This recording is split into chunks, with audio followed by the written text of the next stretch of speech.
ขึ้น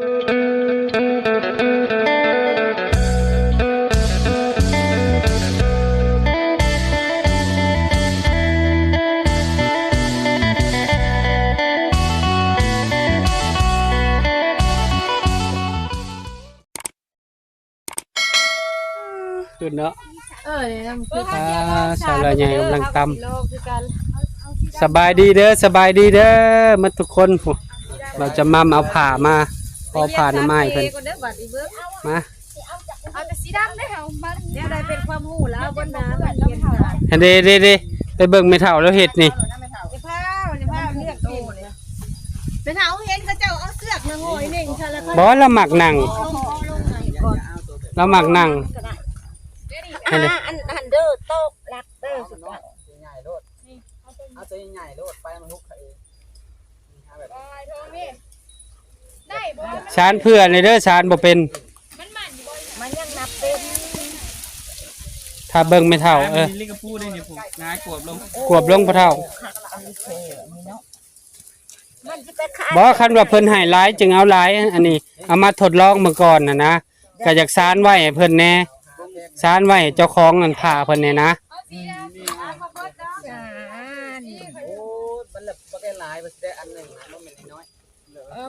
มันหลายได้มันต่อกันมึงไม่เท่าซานเปสบายดีไหมเท้าลองเบิ่งเด้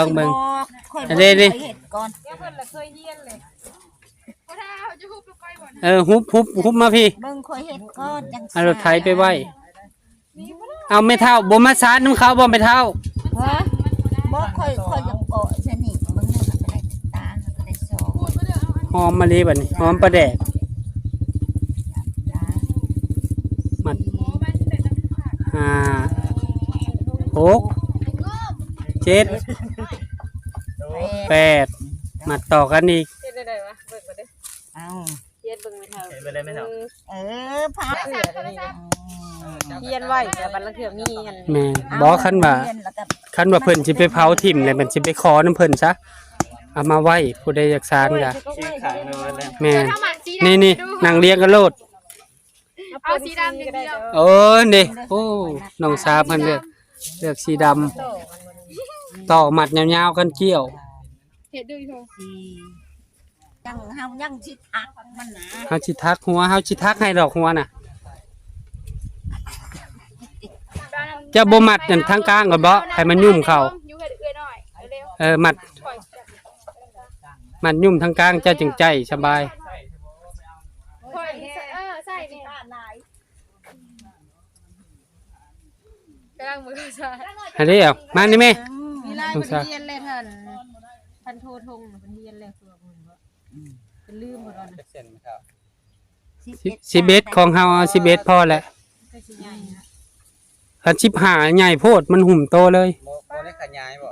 แม่เฒ่าพักเลยนี่บ่มีจังเยอะเนี่ยเห็นก็จะว่าเสื้อห่อใส่นี่แล้วก็เอาอันนั้น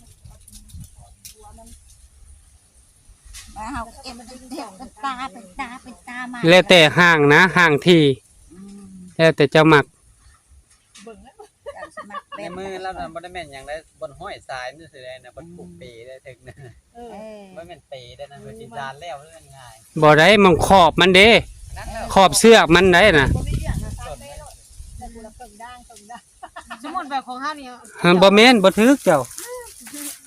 ก็ต้องมัดต่อกันยาวๆแก้วก่อนต่อแล้วเกี่ยวแบบนี้เกี่ยวใส่ศอกคือเฮาเกี่ยวไฟแล้วก็เลี้ยงเฮาคิดว่าเราเกี่ยวใส่เทื่อละอันนี้เฮาก็มาสานเป็นหูทักบ่แม่นนั่นน่ะเราว่าเกี่ยวคนละอันบ่ต่อกันเจ้าก็เอา15 11 9แล้วแต่9 6นำบ่นับ6มันนับทบหมุนไปหมุนมาอ้อม1ทบ1เป็นตาใหญ่เนาะเฮา11นี่พอดีมันมีขอบมันเด้มันเอามาโกะตามันตัวนี้มันฮอดต่อไปก็เฮ็ดคือเก่าอีกนี่บ่เฮ็ดคือน้องทงนะเป็นน่ะลืมน่ะบ่จัก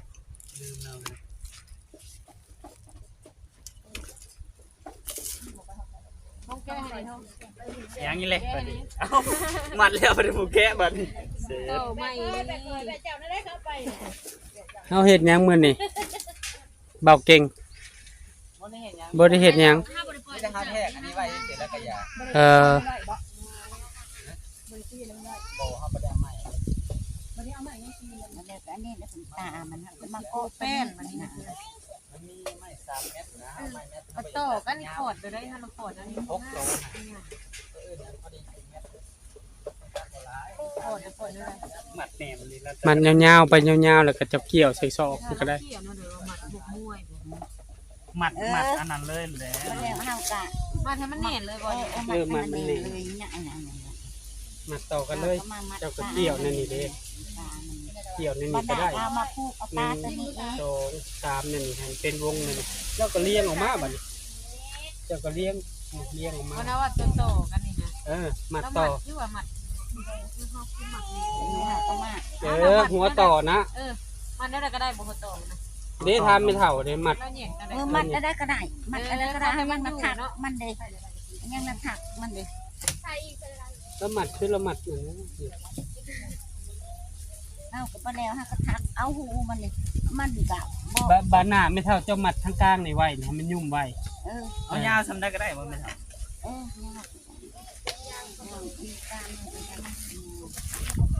เบิ่งไม่เท่าเฮ็ด อันนี้มันจักอัน ไม่ได้มันการอันนี้มัน11กันใหญ่แล้ว น้อยเอาเดี๋ยวมันก็ยืดออกเทเสื้อมัน หมัดมันคือบ่เห็นว่าบ้านหน้าเฮาก็มาพูกนี่ไปพูกไปมันก็เป็นตาละว่ะ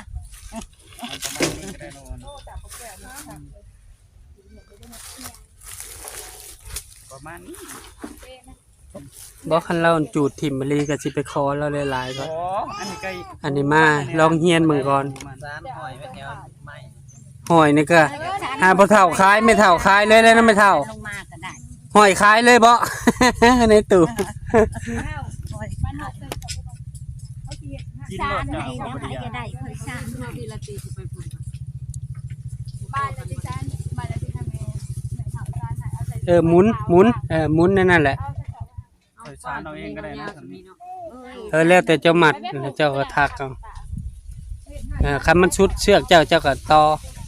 ก็สินั่งมึงไม่เท่าเฮ็ดแป๊บเดียวเนาะเพิ่นจื้อรถเคยเห็นบ่าววันหน้าเฮ็ดอยู่ตอนนั้นเรียนสาร เห็ด นำลาว อยู่ไหนชานโปพางคอยชาน เวลาเกี่ยวเจ้าก็บอกกันบอกคันในไม่เท่าเวลาเกี่ยวขอตามันน่ะ ตามทำไมประทันโทษเติมใหม่ก็ โตไปแล้วก็โปไปโตก็ยามันนะมันน่ะดีแบบนี้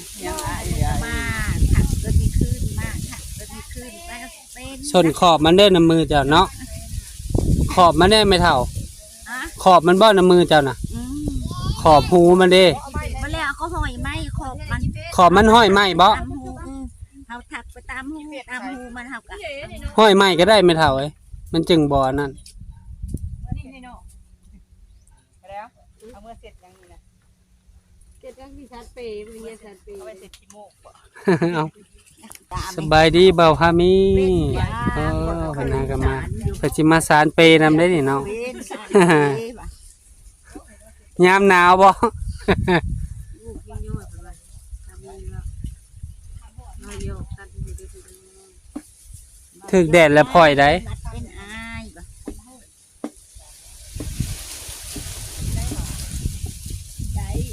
การได้ไหมครับผมมึงไม่เท่าทาน นี่ขอดบักใหญ่ดึงได้บักเนน ไงกิยามันหูมัน ของเราเองเราภูมิใจในฝีมือตัวเองเด้อวันนี้มึงงามวันไหน เด็ก ทำงาน โกะมันก็เป็นตาเนี่ยค่ะมันโกะมันนี่อะไรเมื่อกี้ในแม่ตามันหุงนี่ตาไปนำ น้องทงมาได้ไหมนี่เข้าทางนี่ ไม่เท่าบ่ วิธีมัดมันบ่ได้ยากนะเห็นบ่เกี่ยวสอดใต้ร่างแล้วก็ดึง ไม่เท่านี่ให้ทานจะเติมนิดดิใจโน้ พูดไม่เท่าก็เฮ็ดซับซ้อนลงแล้วเฮาก็ มันได้ลายตาถึงบึ้งเฮ้ย เฮียนใหม่เฮียนใหม่ เฮียนใหม่ด้วยเนาะหมอลำเฮียนใหม่คือเขาว่าไง สอดเกี่ยวสอดใต้รางเลยดึงสอดใต้รางเลยดึง คือกำเฮาสารแหนี่ นี่นะจับเม็ดอันนี้บ่นี่นะ ฮะ นี่ก็นี่ไม่เท่า บ่ จับเลยบ่ จับไว้เจ้าจับไว้เจ้ามัดเลยก็ได้อะนะมัดใส่น้ำกันน่ะจะสิเอายาวสำไรเลยเจ้าก็มัดแยกแล้วก็เกี่ยวพอมันเป็นตาของมันตาสุดท้าย ยังบ่แล้วว่าไอ้แล้วมันน่ะ นั่นแหละ อ้าวเจ้านั่นแล้วหรือว่าจะ เฮายังบ่ได้มัดเลย เจ้าเฮงบ่ทันเฮ็ดอยู่บ่เฮงปานนั้นเฮงเป็นก่อนบ่เป็นก่อน เอา11ก็ได้แล้ว เป็นเห่าได้เลยโอ้ เบิ่งเศษงาม เอามันไม่ค่อยมาตอกอันน่ะน้องจ้า ๆงามๆเอ้ยแลบอึ้งบ่ปะ แล้วนาให้ ได้ นี่ มั ไม่ น เท่า มันก็บ่งามนะไม่เท่าพี่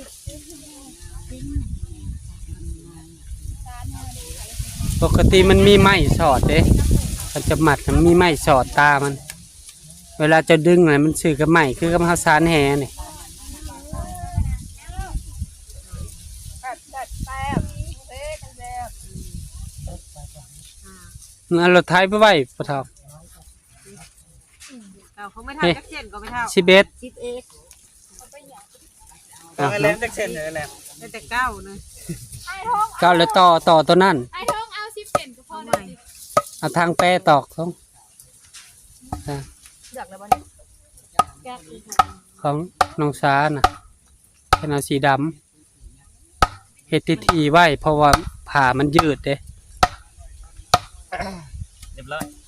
หาไม่มันแนบดึงไว้ก็ได้ไม่เท่าเจ้าจึงบ่ลง มันไม่สอดไว้ เอาขึ้นมันจะว่าดีกว่าแล้วมั้ง นั่งตั้งเอา แล้วเอาเสือกมาหมัดเด้งแล้วเจ้าก็สอดเขาเลย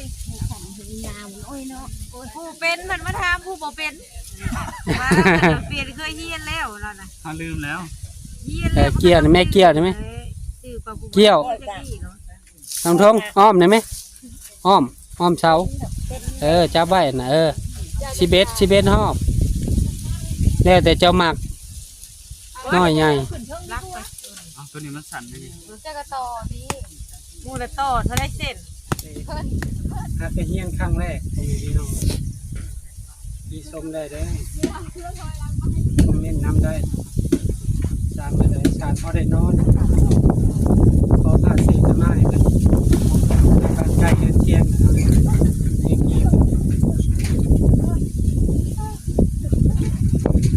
องเบิ่งครั้งแรกตัวที่ตัวห่าง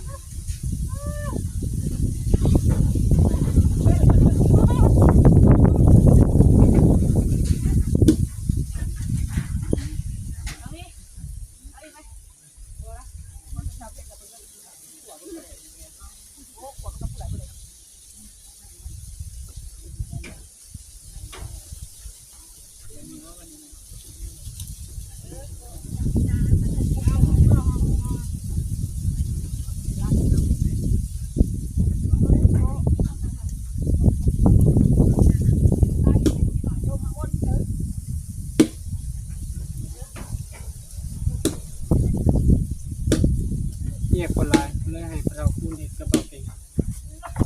เราครั้งแรกต้องเฮียนต้องลองทุกสิ่งทุกอย่างต้องลองเฮียนหูเป็นนั่งถึงเป็น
กินตำหูอะไรตำข้าวตำเป็ด